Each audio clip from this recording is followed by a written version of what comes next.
Yo siento que una de las cosas más difíciles dentro del seno de la familia es poder y saber educar verdaderamente hijos.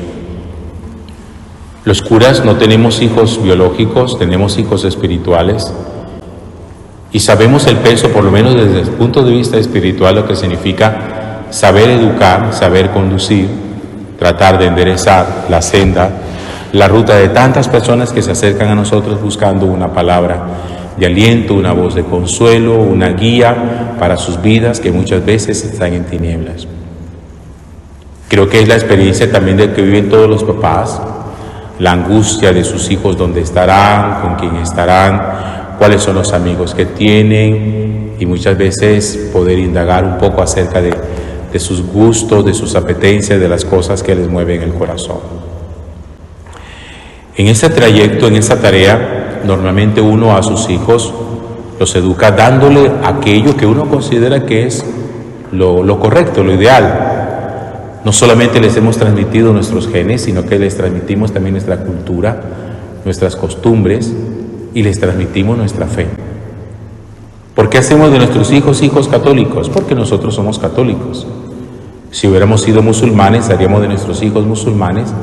Si hubiéramos sido judíos, hubiéramos hecho de nuestros hijos unos judíos.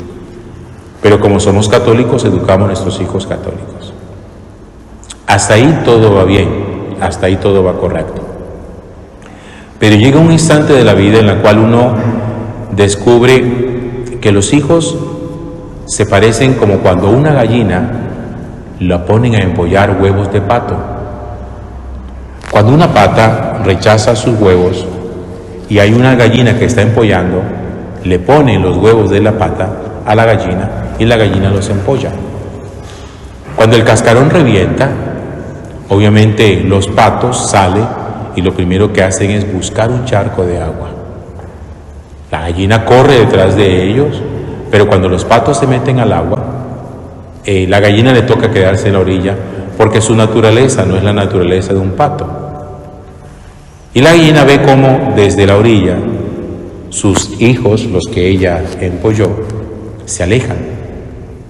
Porque en esto uno tiene que aprender a entender que los hijos tienen su propia vocación y que no es la vocación de los papás.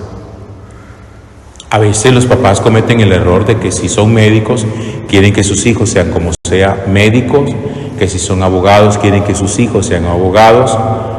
Es más, uno quisiera muchas veces como querer prolongarse en sus hijos, y de ahí proviene la costumbre de ponerle a sus hijos el nombre del papá, el nombre de la mamá. Eso es una manera de buscar la prolongación del propio ser.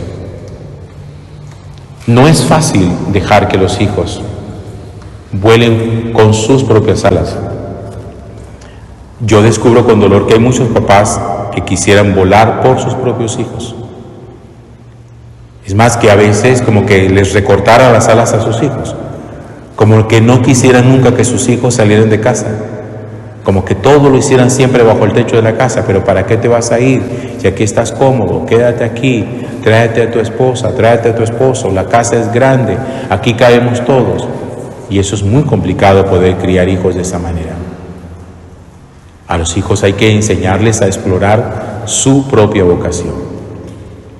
Y de esa experiencia no fue ni siquiera ajena la Virgen María, al darse cuenta cómo ya desde la preadolescencia Jesús, en una caravana justamente que habían hecho de peregrinaje hasta acá, hasta Jerusalén, al templo de Jerusalén, que era la costumbre de hacer esa peregrinación por lo menos una vez al año. Cuando el niño Jesús tenía 12 años, pues ellos vinieron en caravana con toda la familia. Fíjense que de Nazaret a acá el recorrido siempre es largo. Eso se hacía mediante una peregrinación, era una jornada de varios días que la hacían caminando. Y entonces, cuando ya están de regreso, pues ellos creen que el niño está en la caravana. Un día se ponen a buscarlo y se dan cuenta de que el niño está con ellos y les toca regresar a Jerusalén. Entran al templo y ven al niño en el templo y se dan cuenta que el niño está conversando con los maestros de la ley, con los escribas, está hablando con la gente docta de la Sagrada Escritura, y que tenían un diálogo muy interesante, un diálogo de altura, donde Jesús mostraba su profunda inteligencia y donde mostraba su capacidad interpretativa de la palabra de Dios, que la gente que lo escuchaba se quedaba admirada. La mamá le pregunta, ¿por qué nos has hecho esto? Y entonces Jesús le dice sencillamente, es que yo tenía que estar en las cosas o en la casa de mi Padre. Y en ese momento María no entiende lo que Jesús le quiere decir, que es eso de estar en las cosas, en la casa de mi Padre. Y dice la palabra de Dios que sencillamente coge eso que Jesús le dice y lo guarda en el corazón, para que en su momento ella pudiera después interpretar y poder comprender qué era lo que el niño en su momento le quiso decir. Yo me imagino que María tuvo que vivir la dolorosa experiencia de darse cuenta de cómo Jesús, teniendo una identidad y teniendo una vocación, la desarrolló, y que no iba a quedarse de carpintero toda la vida como su papá, que no iba a vivir toda la vida en Nazaret, sino que iba a llegar un momento en el cual ya iba a deslindarse de la casa para poder cumplir todo lo que su padre le había encargado. Y eso siempre produce muchísimo dolor. Cuando los hijos se emancipan, cuando salen de casa, cuando adquieren su propia vocación, cuando cogen su propio camino, y que muchas veces no siempre es el camino que los papás pensaron para ellos. Porque una cosa es lo que ustedes piensen que es lo mejor para sus hijos, y otra cosa lo que realmente es mejor para sus hijos. Y eso siempre es conflictivo, porque uno sí quisiera darle todo lo mejor, uno quisiera crear todas las condiciones físicas, emocionales, para que nuestros hijos nunca sufran, sean intocables, para que nunca nadie los lastime, para que nunca fracasen en la vida. Pero ya ustedes se han dado cuenta de que eso no es posible. Que los hijos tienen que vivir su propia experiencia de dolor, su propia experiencia de crecimiento, su propia experiencia de aprendizaje, y que ustedes no van a aprender por ellos, que ustedes no van a sufrir por ellos, y ojalá que eso lo entiendan siempre. El sufrimiento y el dolor de los hijos es de ellos y lo tienen que aprender a asumir. La paternidad y la maternidad es para estar allí acompañándoles, diciéndoles yo estoy contigo, pero esto por lo cual tú estás pasando, esto te toca pasarlo, te toca asumirlo. Uno no puede pretender ser redentor de los hijos, como que ay Señor, mira, que mi hijo no pase esto, prefiero yo ponerme en su lugar. Eso no es posible, entiéndanlo.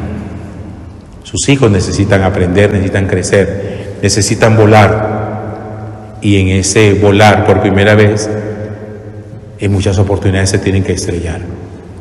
¿Van a evitar ustedes que se estrellen? No. ¿Van a evitar ustedes que alguien los lastime? No. ¿Van a evitar ustedes que algún día en una relación la otra persona les sea infiel y los haga sufrir? No, no van a evitar eso, no tienen poder para eso, no tienen autoridad para eso, eso es inevitable. ¿Qué se puede hacer? Estar ahí. Y que los hijos sepan, siempre está ahí mi mamá y mi papá para mí. Ustedes saben que yo soy muy contrario a esa mentalidad de que a los hijos no hay que dejarlos que sufran, a los hijos hay que darles todo, pobrecito, no quiero que sufran incomodidades. Hay un dicho, hay un adagio chino que dice que a los hijos hay que educarlos con un poquito de hambre y con un poquito de frío. Que sepan que en la vida las cosas no las van a encontrar gratis. Porque lo que ustedes le dan a ellos gratis, el mundo no se los va a dar gratis. A mí me llama mucho la atención cuando yo encuentro en el camino gente joven, de familia adinerada, que se vuelven ladrones. ¿Qué hace un chico de 15 años en un supermercado robándose unos audífonos o cogiéndose una caja de chicles? O el otro que ya se vuelve tramposo, dice, pero si no le falta nada. Es que ese es el problema, que no les falta nada. Y entonces creen que como en la casa abren la boca y todo lo tienen, también lo que encuentran en la calle es de ellos y que si no me lo dan a las buenas, me lo dan a las malas. Lo quito, porque eso también es mío. Hay que aprender a enseñar con un poquito de hambre y con un poquito de frío. Y así ustedes llegaran a tener las posibilidades que también puedan decirse con el dolor del alma, tienen que aprender. Tienen que ganarse la vida, porque ustedes no van a estar para siempre. Y si ustedes no enseñan a sus hijos eso, los van a volver unos inútiles. Los van a inutilizar. Ayuden a sus hijos como en la escuela, a armar el morral con lo necesario, sin mucha carga, pero tampoco con cosas que le van a pesar en la vida, pero que también aprendan desde pequeño a conocer no el precio, sino el valor de las cosas y el esfuerzo que se necesita para poderlo alcanzar. A María le costó trabajo entender la vocación de Jesús y solo al pie de la cruz pudo finalmente abrir el panorama y entender todas aquellas cosas que guardaba en el corazón de cuál era la misión para la cual Jesús había venido a la tierra. Finalmente se pliega a ello.